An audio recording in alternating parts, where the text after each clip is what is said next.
ಸರ್ಕಾರ ಮುಂದೊಂದು ದಿನ ನಮ್ಮನ್ನು ಮಾರಾಟ ಮಾಡುತ್ತೆ, ನೀರಿನಂತೆ ಗಾಳಿಗೂ ಬೆಲೆ ಕೊಡಬೇಕಾದಂಥ ಸ್ಥಿತಿ ಬರುತ್ತೆ ಅಂತ ಹೇಳಿ ದೂರದೃಷ್ಟಿಯಿಂದ ಈ ಒಂದು ಸುದ್ದಿ ನಮಗೆ ಸಿಗ್ತಾ ಇದೆ. ನೀರಿನಂತೆ ಗಾಳಿಗೂ ಬೆಲೆ ಕೊಡಬೇಕಾದಂಥ ಸ್ಥಿತಿ ಬರುತ್ತೆ, ಹುಷಾರ್. ಮೈಸೂರಿನಲ್ಲಿ ಹಿರಿಯ ಹೋರಾಟಗಾರರು ತಮ್ಮ ಅಸಮಾಧಾನವನ್ನು ವ್ಯಕ್ತಪಡಿಸಿದ್ದಾರೆ. ತಮ್ಮ ಅನುಭವದ ಆಧಾರದ ಮೇಲೆ ಸದ್ಯಕ್ಕೆ ವಾಸ್ತವ ಸ್ಥಿತಿಗಳನ್ನು ಗಮನಿಸಿ ಹೇಳ್ತಾ ಇದ್ದಾರೆ. ಪಾರ್ಕ್ ಜಾಗ ಮಾರುವ ದೂರಾಲೋಚನೆ ಯಾಕೆ ಬಂತು? ಸಾರ್ವಜನಿಕರು ಏನು ಮಾಡ್ಬೇಕು ಹೇಳಿ ನೋಡೋಣ. ಬರೀ ಬಿಲ್ಡಿಂಗ್ಗಳೇ ಡೆವಲಪ್ಮೆಂಟ್ ಅನ್ಕೊಂಡ್ಬಿಟ್ಟಿದಾರ ಸಾಹೇಬರು ಅಂತ ಕೇಳ್ತಾ ಇದ್ದಾರೆ. ಪಾರ್ಕ್ಗಳ ಎಂಟ್ರಿಗೂ ಕೂಡ ಹಣ ಕೊಡಬೇಕಾಗಿ ಬರುತ್ತೆ. ಉದ್ಯಾನವನದ ಮರಗಿಡಗಳು ಸಂಪೂರ್ಣ ನಾಶವಾಗುತ್ತವೆ. ಏನು ಮಾಡಕ್ಕೆ ಹೊರಟಿದ್ದಾರೆ? ನಿಜ ಅನ್ಸಲ್ವೇನ್ರಿ? ಇಷ್ಟೊಂದು ಹೇಳಿಸ್ಕೋಬೇಕಾ? ಹೋರಾಟಗಾರರು ಹೇಳ್ತಾರೆ, ಮಾಜಿ ಅಧಿಕಾರಿಗಳು ಹೇಳ್ತಾರೆ, ಸಾರ್ವಜನಿಕರು ಹೇಳ್ತಾ ಇದ್ದಾರೆ, ಪರಿಸರವಾದಿಗಳು ಹೇಳ್ತಾ ಇದ್ದಾರೆ. ಏನು ಕಿವಿ ಕೇಳಿಸ್ತಾ ಇಲ್ವಾ, ಕಣ್ಣು ಕಾಣಿಸ್ತಾ ಇಲ್ವಾ? ಅಥವಾ sorry, I don't want to continue that ಮುಂದೆ ಹೋರಾಟದ ಹಾದಿ ನಿಶ್ಚಿತ ಆಗಿರುತ್ತೆ. ಅಶ್ವವೇಗ ಮೂಲಕ ಸರ್ಕಾರಕ್ಕೆ ಮೈಸೂರಿಗರು ಈಗ ಎಚ್ಚರಿಕೆ ಕೊಡ್ತಾ ಇದ್ದಾರೆ. 1975ರ ಸರ್ಕಾರಿ ಉದ್ಯಾನವನಗಳ ರಕ್ಷಣಾ ಕಾಯ್ದೆಗೆ ಈಗ ಸರ್ಕಾರ ತಿದ್ದುಪಡಿಯನ್ನು ತಂದು ಸುಮಾರು 5% ಅಷ್ಟು ಸರ್ಕಾರಿ ಉದ್ಯಾನವನದ ಜಾಗವನ್ನು ಮಾರಾಟ ಮಾಡಲಿಕ್ಕೆ ಅಥವಾ ಗುತ್ತಿಗೆ ಆಧಾರದಲ್ಲಿ ಅಥವಾ ಉಡುಗೊರೆ ರೂಪದಲ್ಲಿ ಖಾಸಗಿಯವರಿಗೆ ನೀಡಲಿಕ್ಕೆ ಈಗ ಮುಂದಾಗಿರ್ತಕ್ಕಂಥದ್ದು.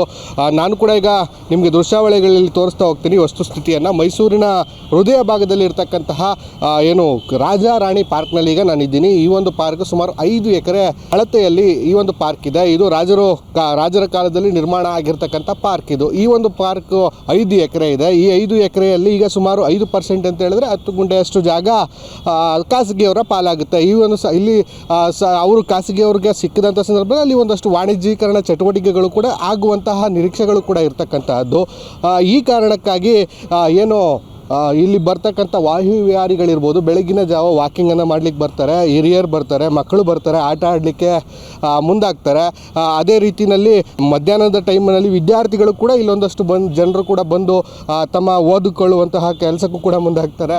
ಮನೆಯಲ್ಲಿ ಒಂದಷ್ಟು ತೊಂದರೆಗಳಾದಂಥ ಸಂದರ್ಭದಲ್ಲಿ ಕಾಂಪಿಟೇಟಿವ್ ಎಕ್ಸಾಮ್ಸ್ಗಳಿಗೆ ಓದ್ಕೊಳ್ಳುವಂತಹ ವಿದ್ಯಾರ್ಥಿಗಳು ಯಾರಿರ್ತಾರೆ, ಓದನ್ನು ಮುಗಿಸಿ ಸರ್ಕಾರಿ ಕೆಲಸದ ನಿರೀಕ್ಷೆಯಲ್ಲಿರ್ತಕ್ಕಂಥವರು ಅವರು ಕೂಡ ಇಲ್ಲಿ ಒಂದು ಶಾಂತವಾದಂತಹ ವಾತಾವರಣ ಇರುತ್ತೆ ಅಂತೇಳಿ ಇಲ್ಲಿಗೆ ಓದ್ಕೊಳ್ಳಿಕ್ಕೆ ಬರ್ತಾರೆ. ಈಗ ಸರ್ಕಾರದ ಈ ಒಂದು ನಿರ್ಧಾರ ಏನಿದೆ, 5% ಖಾಸಗೀಕರಣದವ್ರಿಗೆ ಮಾರಾಟ ಮಾಡಬೇಕು ಅಥವಾ ಏನು ಗುತ್ತಿಗೆ ಆಧಾರದಲ್ಲಿ ಕೊಡಬೇಕು, ಉಡುಗೊರೆ ಆಧಾರದಲ್ಲಿ ಕೊಡಬೇಕು ಅನ್ನುವಂಥ ನಿಟ್ಟಿನಲ್ಲಿ ಸರ್ಕಾರ ಏನು ಯೋಚನೆ ಮಾಡ್ತಿದೆ, ಇದು ಈ ಎಲ್ಲ ಒಂದು ಚಟುವಟಿಕೆಗಳಿಗೂ ಕೂಡ ಏನು ಬ್ರೇಕ್ ಹಾಕುವಂಥ ನಿಟ್ಟಿನಲ್ಲಿ ಕೂಡ ಮುಂದಾಗುತ್ತೆ ಅನ್ನುವಂಥ ವಿಚಾರಗಳು ಕೂಡ ಈಗ ಸದ್ಯ ಮುನ್ನೆಲೆಗೆ ಬರ್ತಾ ಇರ್ತಕ್ಕಂಥದ್ದು. ಸಾಕಷ್ಟು ದೊಡ್ಡ ಮಟ್ಟದಲ್ಲಿ ಸಂಪುಟ ಸಭೆಯ ನಿರ್ಧಾರದ ಮೇಲೆ ಏನು ಜನರು ಕೂಡ ಆಕ್ರೋಶವನ್ನು ವ್ಯಕ್ತಪಡಿಸ್ತಾ ಇರ್ತಕ್ಕಂಥದ್ದು.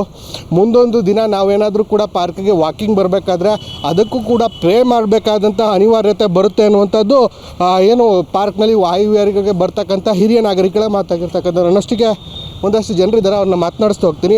ಮೇಡಮ್, ಸರ್ಕಾರ 5% ಸರ್ಕಾರಿ ಉದ್ಯಾನವನದ ಜಾಗವನ್ನು ಮಾರಾಟ ಮಾಡಲಿಕ್ಕೆ ಮುಂದಾಗಿದೆ. ಏನಂತೀರಿ ಈ ಒಂದು ವಿಚಾರದ ಬಗ್ಗೆ? ಅಲ್ಲ, ಏನು ಬಂದಿದೆ ಈ ಸರ್ಕಾರಗಳಿಗೆ ಅಂತ ಅರ್ಥ ಆಗ್ತಾ ಇಲ್ಲ. ದಿನದಿಂದ ದಿನಕ್ಕೆ ಈ ಸರ್ಕಾರದಿಂದ ಅಂತೂ ಹೊಸದಾಗಿ ಉದ್ಯಾನವನ ಇರ್ಬೋದು, ಕೆರೆ ಇರ್ಬೋದು, ಕಿರು ಅರಣ್ಯ ಇರ್ಬೋದು, ಏನೂ ಮಾಡಲ್ಲ. ಇವರು ಇರೋ ಅಂಥ ಉದ್ಯಾನವನನ ಹಾಳು ಮಾಡೋಕ್ಕೆ ಹೊರಟಿದಾರಲ್ಲ, ಇವ್ರಿಗೆ ಮನುಷ್ಯತ್ವ ಇಲ್ವಾ? ಯಾಕೆ ಈ ರೀತಿ ಇವ್ರು ದುಡ್ಡು ಮಾಡೋದಕ್ಕೆ ಈ ಥರ ಎಲ್ಲ ಮಾಡಬೇಕಾ? ನಿಮ್ಮ ಹತ್ರ ಇದೆಯಲ್ಲ ಸ್ವಾಮಿ ಕೋಟ್ಯಾಂತರ ಎಕರೆಗಳು, ಅದನ್ನೆಲ್ಲ ಕೊಟ್ಬಿಡಿ ನಮಗೇನೆ, ನೀವು ಇಲ್ಲಿ ಏನು ಬೇಕಾದರೂ ಮಾಡಿ.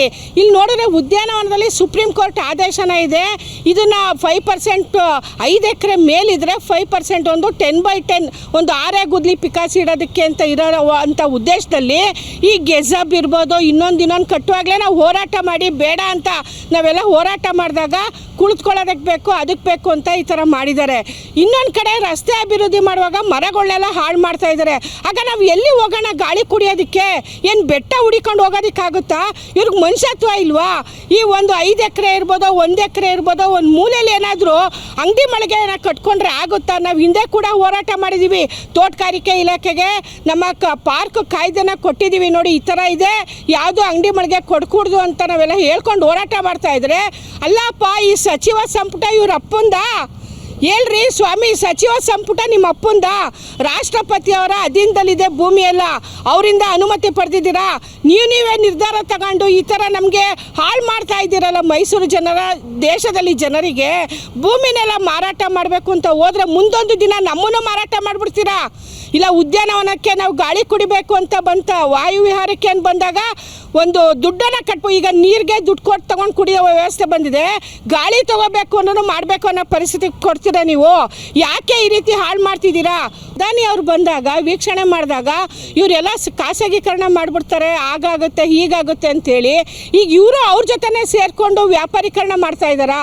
ರಾಜಕಾರಣಿಗಳು ಹೇಗೆ ಅಂದರೆ ಒಂದು ನಿಟ್ಟಿನಲ್ಲಿ ಈ ವೇದಿಕೆಯಲ್ಲಿ ಇರ್ಬೇಕಾದ್ರೆ ಆ ಪಕ್ಷದವ್ರು ಹಿಂಗೆ ಈ ಪಕ್ಷದವ್ರು ಹಿಂಗೆ ಅಂತ ಹೇಳ್ತಾರೆ. ನೋಡಿದ್ರೆ ಎಲ್ಲರೂ ಒಟ್ಟಿಗೆ ಒಂದು ಮಾಧ್ಯಮದಲ್ಲೇ ನಾವು ನೋಡ್ತೀವಿ, ಒಟ್ಟಿಗೆ ಕೂತ್ಕೊಂಡು ಎಂಡ ಕಂಡ ಕುಡಿತಾ ಕೂತಿರ್ತಾರೆ. ಈಗ ನಗರೀಕರಣದ ನೆಪದಲ್ಲಿ ಹಲವು ಕಡೆ ಮರಗಳನ್ನು ಈಗಾಗಲೇ ಕಡಿದು ಬಿಟ್ಟಿದ್ದಾರೆ. ಉಳ್ಕೊಂಡಿರತಕ್ಕಂಥದ್ದು ಇದೊಂದು ಎಷ್ಟೋ ಎಲ್ಲೋ ಒಂದು ಕಡೆ ಸರ್ಕಾರಿ ಉದ್ಯಾನವನಗಳಲ್ಲಿ, ಪಾರ್ಕ್ಗಳಲ್ಲಿ, ಕಿರು ಅರಣ್ಯಗಳಲ್ಲಿ. ಈಗ ಇದನ್ನು ಕೂಡ ಏನು ಖಾಸಗಿಯವರಿಗೆ 5% ಕೊಡ್ತೀನಿ ಅಂತ ಹೇಳಿದ್ರೆ 5% ಇರತಕ್ಕಂಥ ಜಾಗ ಮರಗಳನ್ನು ಕೂಡ ಕಡಿಬೇಕಾದಂಥ ಅನಿವಾರ್ಯತೆ ಬರುತ್ತೆ. ಈಗಲೇ ಕೂಡ ಶುದ್ಧವಾದಂಥ ಗಾಳಿ ಸಿಗ್ತಿಲ್ಲ. ಏನು ಹೇಳ್ತೀರಿ ಇದ್ರ ಬಗ್ಗೆ? ಸರ್, ಇತ್ತೀಚೆಗಂತೂ ಇವರು ಬರೀ ಎಲ್ಲ ಹಾಳು ಮಾಡ್ತಲೇ ಇದ್ದಾರೆ. ಯಾವುದೇ ಒಂದು ವಾಯುವಿಹಾರ ಆಗಲಿ ಅಥವಾ ಒಂದು ಕಾಡಾಗಲಿ ಏನೂ ಮಾಡಲ್ಲ, ಕಾಡನ್ನು ಮಾರಿದ್ದಾರೆ. ಈಗ ಪಾರ್ಕ್ ಮಾರಕ್ಕೆ ಬಂದಿದ್ದಾರೆ. ಈ ಥರ ಮಾಡಿ ಮಾಡಿ ನಮ್ಮ ದೇಶನ ಹಾಳು ಮಾಡ್ತಾರೆ ಇವರು. ಮುಂದಿನ ದಿನದಲ್ಲಿ ಏನು ಮಾಡ್ತಾರೆ ಅಂದರೆ ಇವರು ಎಲ್ಲದಕ್ಕೂ ದುಡ್ಡು ದುಡ್ಡು ದುಡ್ಡು ಅಂತ ಮಾಡಿ ಜನರನ್ನು ಸಾಯಿಸ್ತಾರೆ ಅಷ್ಟೇ. ನಿಜವಾಗ್ಲೂ ಯಾರನ್ನೂ ಬದುಕಕ್ಕೆ ಬಿಡಲ್ಲ ಇವರು. ಇವ್ರು ಮಾತ್ರ ಒಳ್ಳೆ ದುಡ್ಡು ಮಾಡ್ಕೊಂಡು ಐಷಾರಾಮಿ ಜೀವನ ಮಾಡ್ಕೊಂಡು ಆರಾಮಾಗಿರ್ತಾರೆ ಅಷ್ಟೇ. ಇವರೆಲ್ಲ ಇದನ್ನೇ ಮಾರಿ ಕೊಡಲಿ ಅತ್ಲಿಗೆಲ್ಲ. ಇದಿಷ್ಟು ಮೈಸೂರಿನ ಹಿರಿಯ ಹೋರಾಟಗಾರರುಗಳ ಮಾತಾಗಿರ್ತಕ್ಕಂಥದ್ದು. ಈ ಒಂದು ಕಾಯ್ದೆ ಏನಿದೆ, ಈ ಒಂದು ಕಾಯ್ದೆ ಏನು ಉದ್ಯಾನವನಗಳ ನಾಶಕ್ಕೆ ಮುನ್ನುಡಿಯನ್ನು ಬರೆಯುತ್ತೆ. ಈ ಕಾರಣಕ್ಕಾಗಿ ಸರ್ಕಾರ ಈ ಒಂದು ಕಾಯ್ದೆಯ ತಿದ್ದುಪಡಿಯನ್ನು ಈ ಕೂಡಲೇ ಕೈ ಬಿಡಬೇಕು. ಸರ್ಕಾರಿ ಉದ್ಯಾನವನಗಳು ಈಗ ಹೇಗಿವೆ ಹಾಗೆಯೇ ಮುಂದುವರಿಬೇಕು. ಇಲ್ಲವಾದಂಥ ದಿನಗಳಲ್ಲಿ, ಮುಂದಿನ ದಿನಗಳಲ್ಲಿ ಹೋರಾಟ ಕಟ್ಟಿಟ್ಟ ಬುತ್ತಿ ಅನ್ನುವಂತಹ ಎಚ್ಚರಿಕೆಯನ್ನು ಸರ್ಕಾರಕ್ಕೆ ಕೊಡ್ತಾ ಇರ್ತಕ್ಕಂಥದ್ದು. ಕ್ಯಾಮ್ರಾ ಪರ್ಸನ್ ಉದಯ್ ಜೊತೆ ಸಂದೀಪ್ ಕುಮಾರ್, ಅಶ್ವೇಗ ನ್ಯೂಸ್, ಮೈಸೂರು. ಏನು ಹೇಳೋಣ ಇದಕ್ಕೆ ಅಲ್ವಾ? ಎಷ್ಟೊಂದು ವಿಚಾರಗಳನ್ನ ಹೇಳಿದರು ನೋಡಿ. ಪರಿಸರದ ಬಗ್ಗೆ ಹೇಳಿದರು, ಮತ್ತು ನೀವು ಬರೀ ನಿಮ್ಮ ಸ್ವಾರ್ಥಕ್ಕೆ ಬರೀ ನಿಮ್ಮ ದುಡ್ಡು ಮಾಡ್ಕೊಂಡು ನೀವು ಹೋಗ್ತಿದ್ದೀರಿ, ನಮ್ಮ ಬಗ್ಗೆ ಗಮನನೇ ಇಲ್ಲ ಅನ್ನೋದು ಯೋಚನೆ ಬಹಳ ಇದೆ. ಇದ್ರ ಬಗ್ಗೆ ಜಾಸ್ತಿ ಮಾತಾಡೋಕ್ಕಿಲ್ಲ. ನಿರ್ಧಾರ ತೆಗೆದುಕೊಳ್ಬೇಕಾದವರು ನಾವು ನೀವೇ. ಯಾಕೆ ಹಿಂಗೆ ಮಾಡ್ತಾಯಿದ್ದೀನಿ ಗೊತ್ತಾಗ್ತಾಯಿದೆ. ಚುನಾವಣೆ ಬಂದಾಗ ಸರಿಯಾದಂಥ ವ್ಯಕ್ತಿಗಳನ್ನು ಆಯ್ಕೆ ಮಾಡಬೇಕು, ಅಥವಾ ಪರ್ಯಾಯ ವ್ಯವಸ್ಥೆ ಬರೋ ನಿಟ್ಟಿನಲ್ಲಿ ನಾವೆಲ್ಲರೂ ಚಿಂತನೆ ಮಾಡಬೇಕು ಅಂತ ಹೇಳ್ತಾ ಈ ಹೊತ್ತಿನ 1 PM ನ್ಯೂಸ್ ಮುಗಿಸ್ತಾ ಇದ್ದೀನಿ. ರಾಜಿ ಇಲ್ಲ, ಮುಲಾಜಿಲ್ಲ, ಇಲ್ಲಿರೋದು ರಾ ಮಾತ್ರ. ನಾನು ನಿಮ್ಮ ರಾಘವ ಸೂರ್ಯ. ನಮಸ್ಕಾರ.